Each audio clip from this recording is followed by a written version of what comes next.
hidup. Dengan demikian berarti tidak ada pesangon. Berarti RUU Cipta Kerja menghapus pesangon. Itu jelas di situ dikatakan. Bahkan penghargaan masa kerja dalam undang-undang sebelumnya nomor 13 diturunkan nilainya, dan penggantian hak buruh dihapus.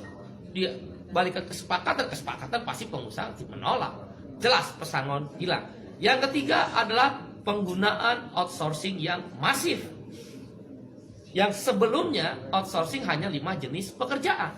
Sekarang diperbolehkan. Sekarang semua jenis pekerjaan dan tidak ada batas waktu. Seumur hidup anak kita, para ibu yang susah-susah menyekolahkan anaknya, yang berjibaku pontang-panting mencari rezeki tambahan untuk menyekolahkan anaknya, negara membuka ruang.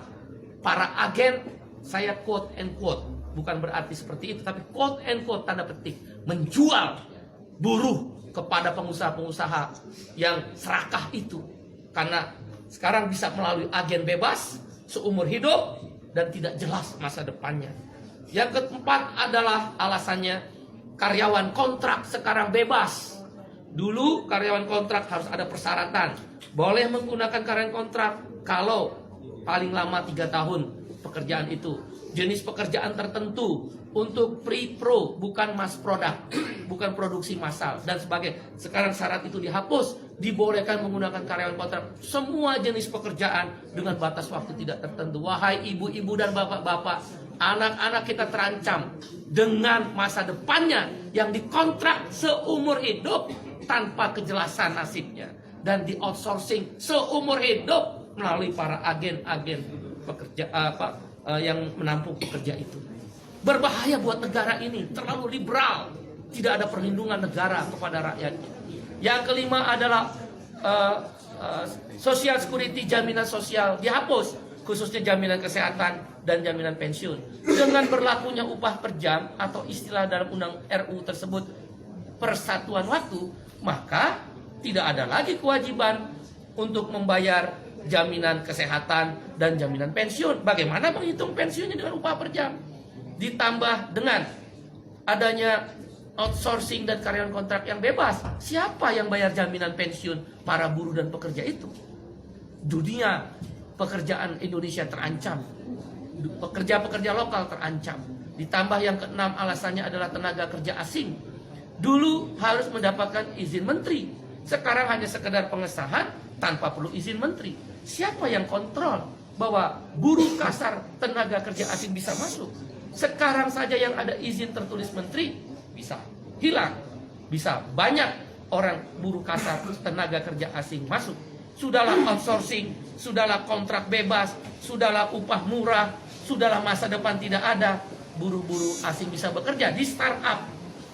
Startup dan lembaga pendidikan sekarang bebas untuk memakai jasa tenaga kerja asing. Itu berbahaya, mengancam pekerja lokal. Yang ketujuh adalah yang kita sebut dengan waktu kerja.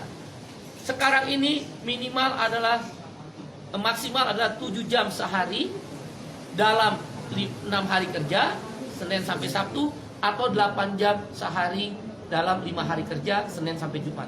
Dalam RUU Cipta Kerja dihapus semuanya. Hanya dikatakan maksimal 40 jam seminggu. Berarti orang boleh bekerja, buruh dipaksa bekerja 14 jam seminggu. Dan buruh tidak diberi waktu istirahat, karena lemburnya boleh 18 jam dalam sehari.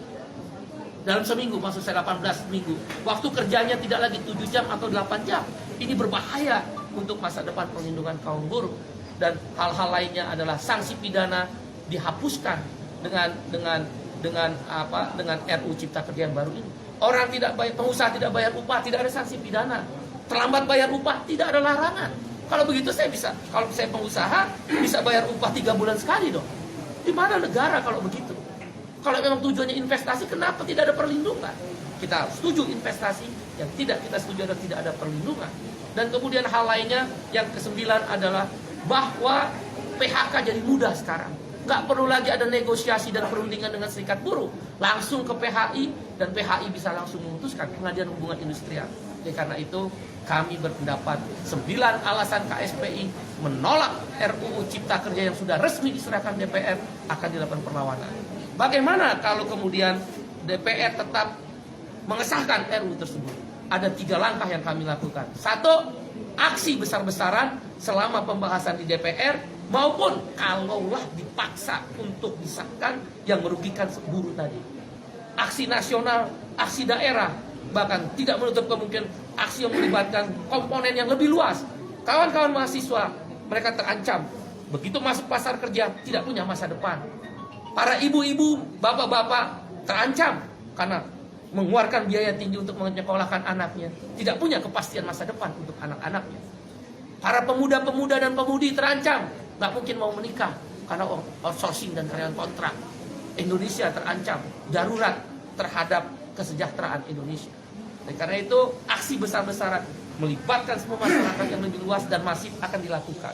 Di DPR, di pemerintah, di daerah, bahkan boleh jadi secara nasional akan dilibatkan aksi yang lebih besar-besaran. Menghentikan produksi kalau memang